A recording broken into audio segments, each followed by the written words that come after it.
So earlier this year, I bought a camera lens that took 4 months to get in. It was pretty expensive, but it was well worth the wait and worth the price tag. I would say it's one of my favorite lenses that I own currently, and it's going to be one that I'm going to keep in my arsenal for a very long time. Some people actually had to wait longer than 4 months, so I got pretty lucky on that.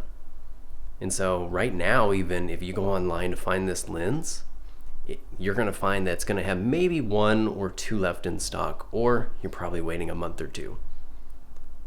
That lens is the Sony.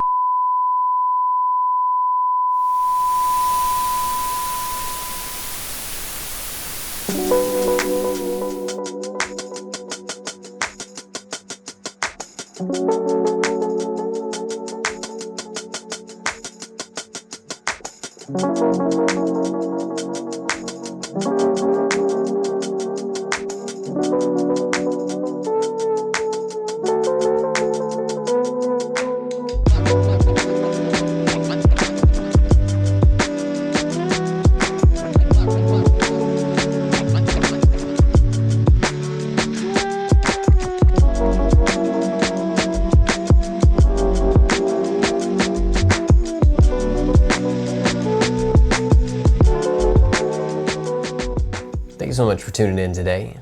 So what we're going to be talking about today is a very special lens, one that I use quite often for photography, videography, for my YouTube channel. Right now though, I'm recording on a 16-35 f4. It's an amazing lens, Zeiss lens, but that's not the one we're going to be talking about today. The one we're going to be talking about today took me 4 months to get. Sony couldn't keep up with the demand of this particular lens, and earlier this year when I purchased it, there was a couple left on Amazon. I bought one, and yeah, it took 4 months to come in, and it was well worth the wait. So today, the lens we're going to be talking about is the Sony 24mm f1.4 G Master. So out of the box, what you get along with the lens is a nice lens hood and carry bag. I use this bag a lot, especially with a lot of other lenses. If I'm going out and I'm taking the 24, I might take my 85 or my 16-35 and I'll put it in this case. That way it's got a little bit of extra protection. Or when I was traveling, I put a lens in here as well for added cushion when flying on a plane. Okay, so a little about the 24mm f1.4. It is made for full frame 35mm censored cameras. I like my Sony a7 III. You can use it on the Sony crop sensor cameras. It will end up being about a 35mm equivalent on those. A couple of features that are unique to this one is that it has an aperture ring. The aperture goes from 1.4 all the way to f16. Now, that is a feature that some people that I've come across don't like, because as they're holding their camera, they're noticing that the aperture ends up moving, and that was kind of an annoyance to them. It hasn't really happened to me, but I actually like it, especially for video.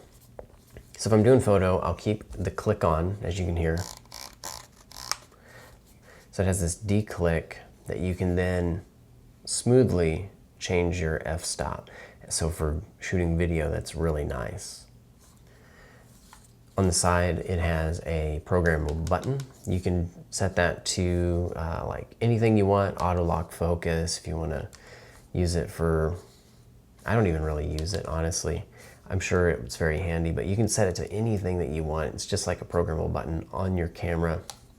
And it also has the auto focus, manual focus switch, which I think is great. I think all lenses should have that personally. It just makes that switching between the two a lot easier. The focus ring is very smooth. I haven't had any trouble getting this focused with this particular ring. It does have some nice rubber grip for focusing. As far as the lens goes, it is a 67mm filter thread size. I typically keep a UV filter on it. I know a lot of people don't like putting any filters on there unless it's an ND filter or a polarizer or something else. I do that as added protection. I don't notice any degradation in quality or any flaring issues. A little bit more on the aperture.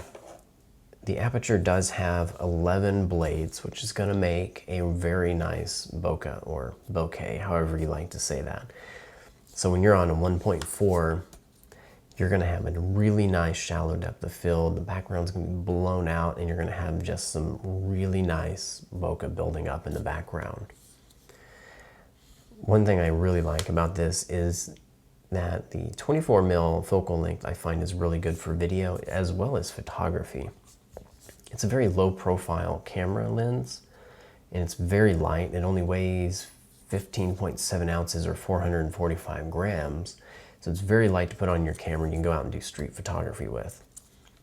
I don't think it's too wide, and I don't think it's too zoomed in for street photography. I know a lot of you probably like to use 35s or 50s for street photography, but I find the 24 for me is really, really nice. I kind of like that wider lens, but I don't want it to be too wide where it gets really distorted, like using a 16 or a 10 millimeter focal length, and it's just, you know, makes an absurd looking image. The lens quality on this is absolutely amazing. You're going to have sharp images from corner to corner of the image. I've tested this out a lot, and I haven't noticed any issues with a loss of quality when you start looking at the corners or the outside of the image. Some cameras start losing a lot of quality on that. Even opened up at 1.4, I don't really notice a loss of quality on that. So the question is this actually a lens for you though? It does come with a bit of a price tag. These are about $1,400, which may seem absurd because you're only getting one focal length, and yeah, you're getting 1.4, but you know, how often do you use 1.4? I try to use it as often as possible because I spent the money on it. But there's a lot of other lenses out there I haven't tried out. I know Sigma makes a lot of great lenses. I haven't tried those out in comparison, but I know that for me, this Sony has done a really great job as far as just producing the image qualities that I really enjoyed. Again, really lightweight. That's a big thing for these cameras. It's a small camera, as is, being a mirrorless camera, the Sony a7 III. And so putting a really large lens on it just makes it kind of a little more awkward to hold. Having a lighter lens, a smaller lens, really helps with that. Just kind of running and gunning photography. And if you've got a gimbal, being that this is really light, it makes balancing the gimbal very, very easy. I can hook it up to my Ronin S, get it all set up, and have it balanced out with a microphone on top very easily because this lens isn't very heavy. Now, there are a lot of other specs for this camera lens. Some of these are real technical things that I don't really understand, but you can always check those out on Sony's website. And really, for me, it's been a great camera lens. I use it very often for my YouTube videos when I'm not using this or not doing a review on the lens. I'm having to use another lens of mine, but I find it to be a really great lens. I'm going to show you some video clips that I took today and a couple of photos just to show some examples of what you can get. I'm not saying these are like, you know, the greatest videos or photos of all time. I just took some sample videos while I was out and about today running some errands just to show you some examples on that. And what I did is, especially for video, I'm using an ND filter. So this is the Peter McKinnon Edition Polar Pro. It's a 2:5 ND filter. And kind of the trick to this, because this is a 67 millimeter filter size, I bought the 82 millimeter ND filter, and then I buy a step-up ring so I can use it on there. The reason for that is when you've got multiple lenses,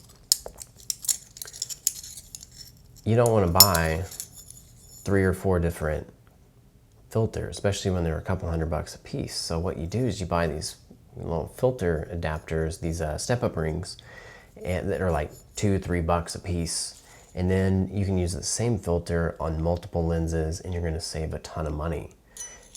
So for example, my 16-35 takes a 72 millimeter filter, and so I've got a 72 to 82 step-up ring that I can use, or the 67 to 82, so I can use it on the 24 mil. So instead of buying 3, 4, or 5 of the same filter but different sizes, you just buy one and then you just spend a couple bucks on some step-up rings. Saves a ton of money. So as far as low light photography, this camera lens does awesome, and it should, because 1.4 aperture is wide open. And so I love going out and taking photos at night, just being able to get, you know, all the colors. Especially last night there was a lot of rain, and so the ground was just wet, and you're getting these cool colored reflections as you're seeing.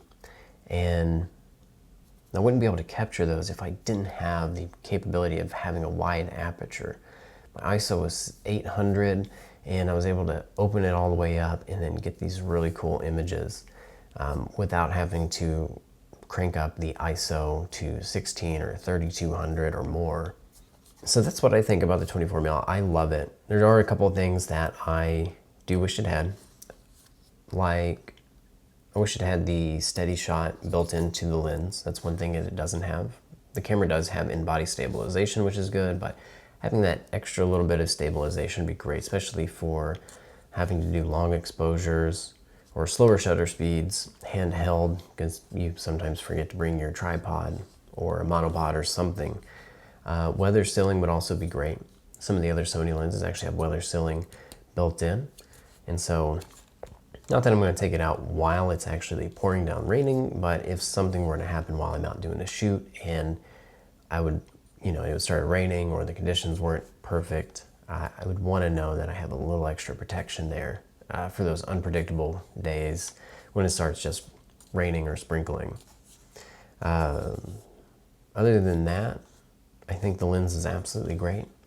If you can save up for one, it would be great to have in your arsenal. If not, don't worry about it. I'm sure there are a lot of other lenses, like the Sigma lenses, I've heard are really good as well. I haven't had a chance to try one out, but usually they're like half the price. But I would say if you're looking for another lens and you've got some money saved up, the 24-1.4 is absolutely fantastic, and it's absolutely worth it. I love it. I love going out and taking photos with it, taking videos with it. And I just wanted to share a little bit about that since I now have had some time to really use it. I could really give a review I felt was really worthy of this lens. So yeah, that's about all I have on that. If you have any questions for me or questions about the lens, my experience with it, just let me know in the comments. If you liked this review, just give me a thumbs up. If not, just give me a thumbs down, that's fine too. And then let me know in the comments what you didn't really like about it. And if you like what you see on this channel, just go ahead and subscribe. Just keep on creating, doing what you do. And if you've got a YouTube channel and you do photography, videography, be sure to let me know your channel. And then also follow me on Instagram @Patience and Hustle. Until next time, have a great week.